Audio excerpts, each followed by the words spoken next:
Hello everyone, I am Surrendalot Reviews and I'm back, and I'm ready to look at some more Generation 1 Transformers. But before I get started, make sure to like, comment, subscribe, and if I can't convince you, perhaps this picture of my kitten will convince you. And, random fact about my cat society is that some government official accidentally butt-dialed a citizen nuclear codes. But without further ado, let's get into this! So, the first episode we're gonna look at is The Rebirth Part 3, where we finish off this three-parter, but without further ado, let's get into this! So, the episode starts out, right where we left off from last time, and in the battle against Scorponok, well, RC and Daniel end up getting captured, and the Autobots have to go rescue them to get the key back. But Spike is staying behind for some reason. Probably because he wants to work on something.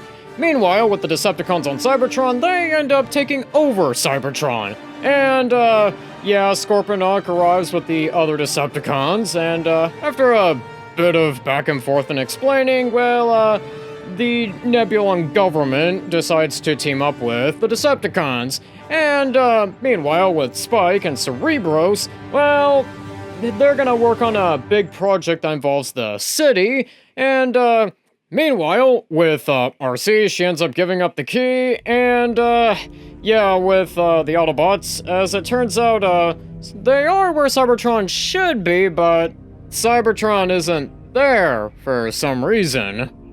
But luckily, the Autobots know exactly where Cybertron is probably gonna be, and as it turns out, it's, getting pretty close to Earth.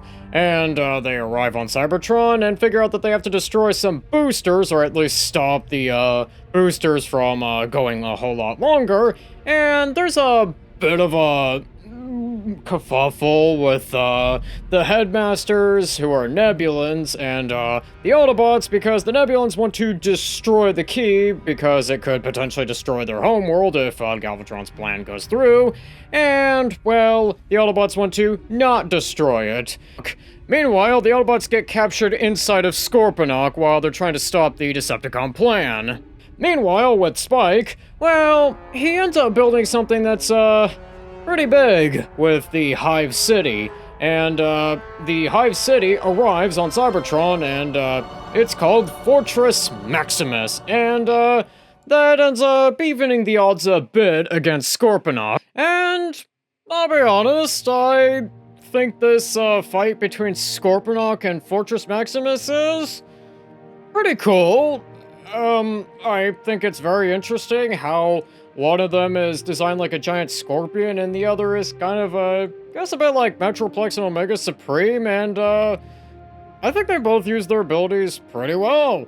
And I also like how Scorponok does threaten how he still has hostages on board of him, and I like how Cerebros ends up basically breaking into Scorponok to go rescue them, and I think that, I wish there were more things like this in this three-parter, and upon doing some more research, apparently it was rushed and actually originally supposed to be a five-parter, but it got knocked down to 3 parts, and that might be why the quality is, not the best. Anyways, so Spike goes and rescues the Autobots, but unfortunately the plasma core has been activated, and, Spike is probably gonna have to go deactivate the plasma core before the sun goes supernova.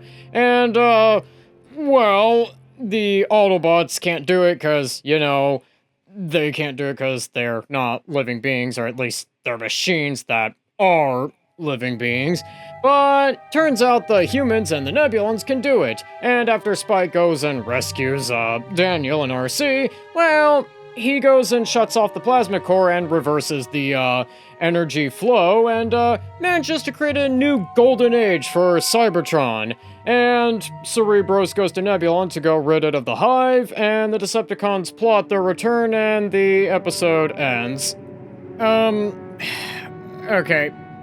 To be perfectly honest, I think this finale is not really that great, and like I said before, I think this should have been 5 parts and probably had or needed more time in the oven, because this is kind of just a half-baked finale that, in all honesty, doesn't feel satisfying, if I'm being perfectly honest. I mean, part 3 is, like, better than part 2, but it just needed some more time, and if I'm being perfectly honest, I was kind of bored through most of the finale, and I kind of wish I had more to talk about with the finale than just, I wish that there was more time put into it, and probably just having it in 5 parts. But I think with that, I don't really feel like this is how I should just end this mega series, so I'm just going to put in Scramble City, where we get to learn about Metroplex's origins, or at least how he was created, and get to kind of have some fun for this finale.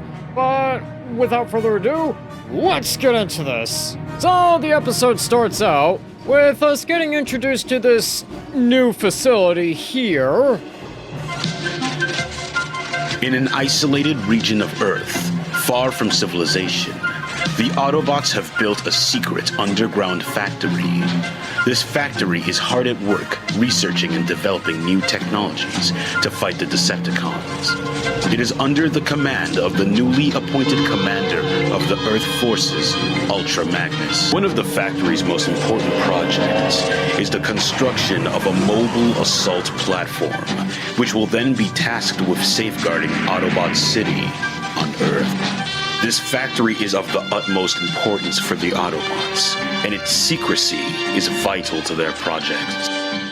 But as it turns out, the Decepticons, in fact, know something's going on there, and they go and send Soundwave's cassette tapes to go check it out a bit.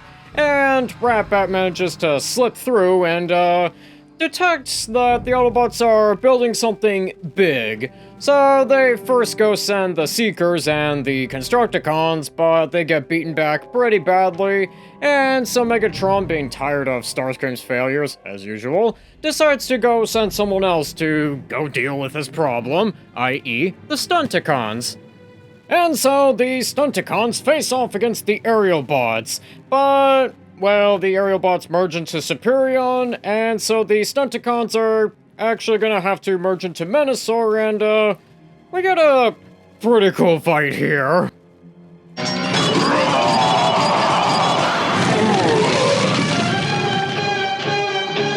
Separate!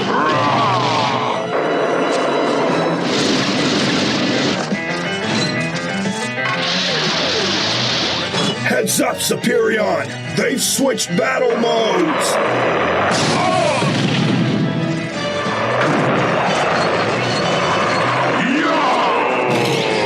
Last landing, Superion!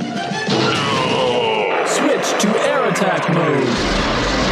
Fireflight, you're the right way. No, really? Since when? Hey, that's my place, apparently. You're grounded.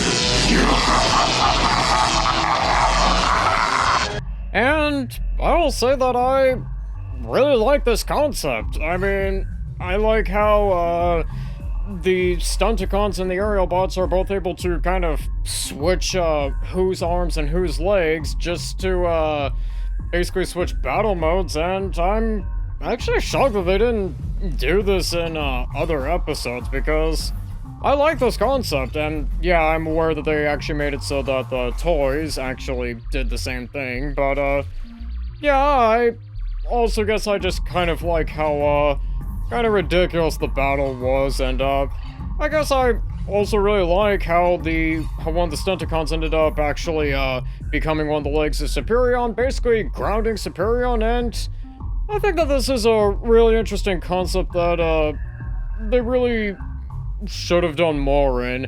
Anyways, So, with Superion being out of commission, well, the Autobots are gonna probably need Metroplex sooner rather than later. But unfortunately, Metroplex is going through his final tests, and, well, the Autobots are gonna have to hold out. But luckily, they're able to get Dead End off of Superion, and able to get Fireflight on, and, well, Bruticus decides to show up and, join the fight against them, and, yeah, they're kinda gonna need Metroplex, like, really sooner than later.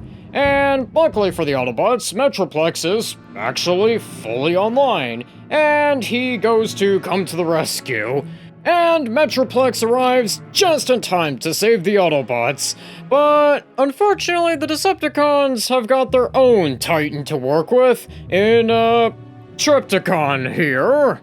And after a really cool fight between Metroplex and Triptychon, well, Metroplex manages to destroy Triptychon, but unfortunately, something went slightly wrong and his vital systems ended up shutting down on him, and he's back in city mode. Meanwhile, at Decepticon headquarters, Megatron is not taking it very well. That's impossible! I'm surrounded by incompetence! Triptychon was supposed to crush the Autobots! Triptychon will be salvaged and repaired, Megatron. I hope so, Scrapper. For your sake. This failure cost us dearly. Resource analysis completed. Repair of Triptychon too costly for current resources. Strategic withdrawal recommended. Perhaps it is time for us to return to Cybertron. Our efforts on Earth are no longer productive. Never! Time doesn't get off that easily! Decepticons know nothing of defeat, only victory! But Megatron, it's only a strategic withdrawal, and without Triptychon, they have the upper hand. Enough! One day, Starscream, you'll say one word too many, and I'll personally tear you apart. Contact Shockwave on Cybertron, and have the space bridge ready. And so, Megatron orders Shockwave to construct a space bridge, and they are totally not being watched by the Quintessons, and Optimus Prime orders a force to go liberate Cybertron, and the episode ends. And overall, I will say that this episode was good. I think it segues better into Transformers the movie than the episode Bot did, and I will say that, I'm not gonna knock the voice acting or the translation on this because this episode was only released in Japan and this is a fan translation, but I will say that the voice acting and the translation is pretty good, so I'll give it that. I don't know if this is canon, but I will definitely say that, this episode is actually more canon than the entire Rebirth, so I'll give it that. And I had a good time watching this episode, so yeah, that's really all I gotta say. I guess this was actually a better way to end this entire series than whatever the Rebirth was, and yeah, that's really all I gotta say. And I think with that, that's gonna do it for today. Thank you so much for watching. Don't forget to like, comment, subscribe, and I'll see you in the next one.